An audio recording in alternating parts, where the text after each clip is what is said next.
It's October 31st, which means that today is Halloween. Though I'm sure you probably all already knew that. It's the time of year when things begin to get spooky. The days get shorter, the leaves turn orange and brown, and supermarkets try to sell you all manner of foods which look like eyeballs and spiders, even though normally nobody in their right mind would eat eyeballs and spiders. Well, unless they're a contestant on I'm a Celebrity. Today, Halloween is an incredibly commercialized and often completely secular celebration, where people don't even know what they're celebrating or why.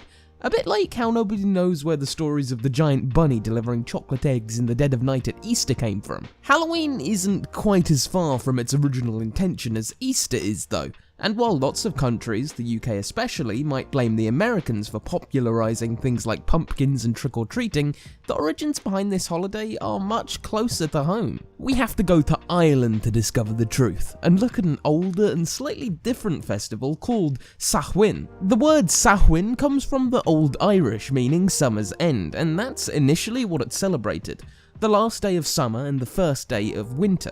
It was very much like what we celebrate as New Year's Eve now, with the Celts believing that the day began in darkness and progressed into light and then grew dark again, hence the year beginning during the darkest winter months and getting progressively lighter into spring and summer again. It was also picked up as a transitionary period because it marked the end of the harvest and therefore has a lot of roots in other similar harvest festivals. For example, the Romans had an autumn festival, and it was, of course, the Romans who conquered Britain in the year 43 AD and attempted to wipe out the native barbarian Celts. With the Celts already celebrating Samhain, it's not hard to imagine that in the last 2,000 years, a few wires might have gotten crossed and the traditions of the Roman autumn festival have blended into a part of modern Halloween. This autumn festival honoured the goddess Pomona, who was the goddess of fruits which grow on trees.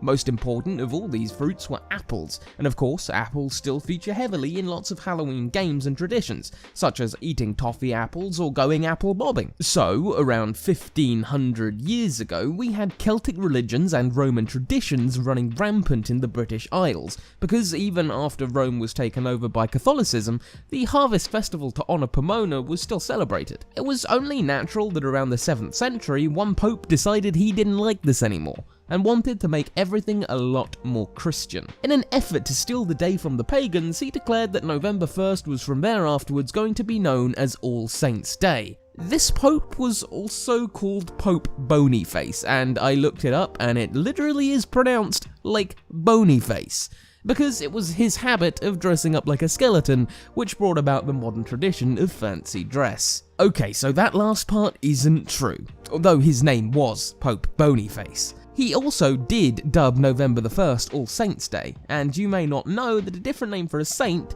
was a hallow.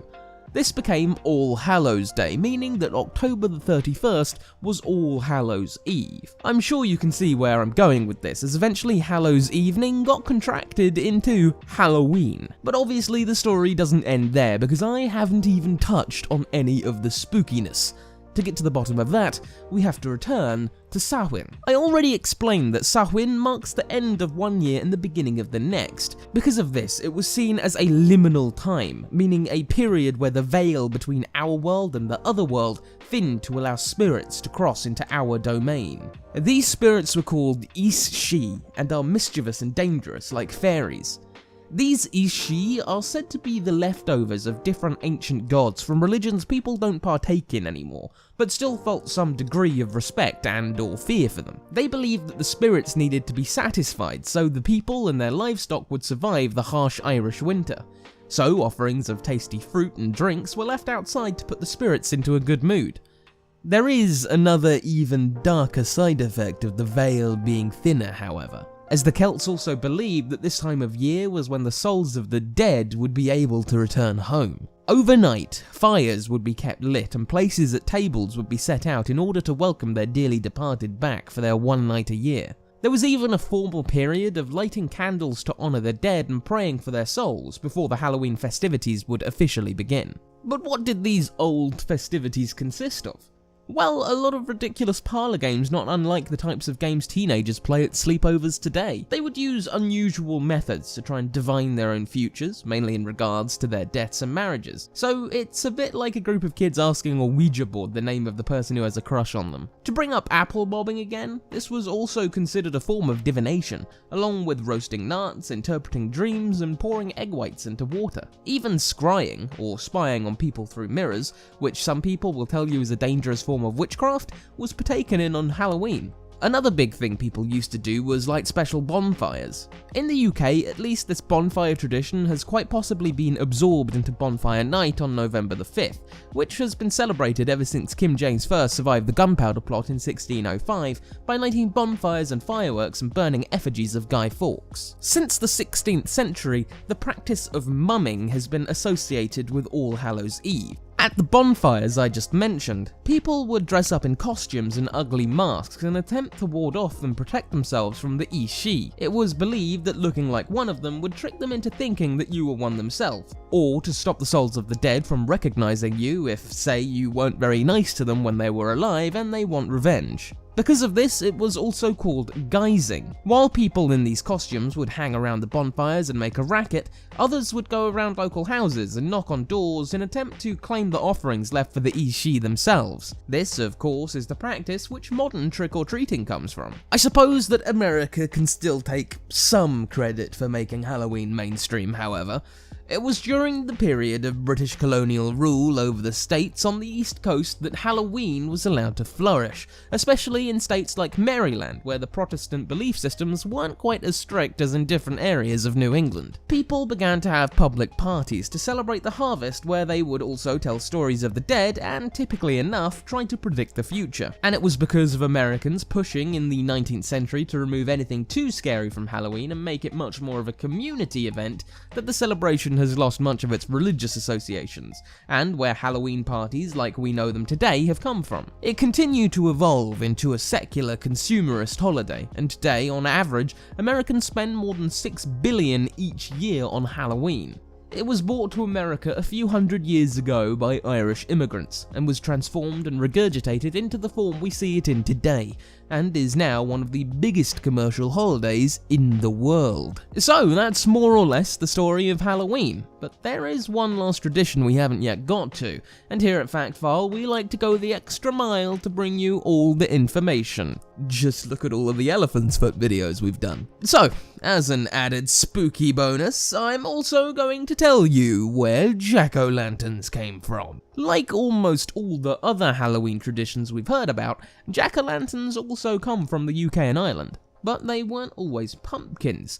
In fact, the original jack-o'-lanterns were made out of potatoes or turnips, generally the latter, though they were the hardest things to carve. They pertain to a piece of folklore about a man called Stingy Jack, who decided it would be a brilliant idea to invite the devil over to have a drink with him. He went out with the devil, and they presumably had a very good time. A good enough time that the devil wanted a second drink. Jack didn't want to pay money to get something else, so he convinced the devil to turn into some coins he could use to pay. However, when the devil, who clearly has some alcoholic tendencies in this tale, turned into the coins, Jack put the coins in his pocket next to a silver cross. As we all know, silver is a material used to stop demons and other unholy things in their path, and so the devil was rendered useless, probably because he was drunk. Jack made the devil promise to leave him alone for an entire year, and not to damn his soul to hell if he changed him back, and the devil agreed. A year later, Jack again got the better of the devil, tricking him into climbing up a tree. Jack carved a crucifix into the tree so that the devil couldn't get down again, and Jack told the devil to leave him alone for a decade. The devil was understandably annoyed about this, but Jack had gotten the better of him, so he honoured his word. However, when Jack died, God was so angry about his mischief that he wouldn't let him into heaven. Not allowed into heaven or into hell, Jack was sent off into the night with only a burning coal to give him light. He stuck the light into a nearby turnip, and his ghost entered Irish legend, being seen with his lantern roaming the bogs and becoming known as Jack of the Lantern. Jack-o'-the-lantern became Jack-o'-lantern, and people would put carved turnips into their windows to scare off the ghost of Stingy Jack. Pumpkins aren't native to the United Kingdom, so they weren't used to make jack-o'-lanterns until people started celebrating Halloween in America, because they were much more interesting to look at, and most importantly, a lot easier to carve.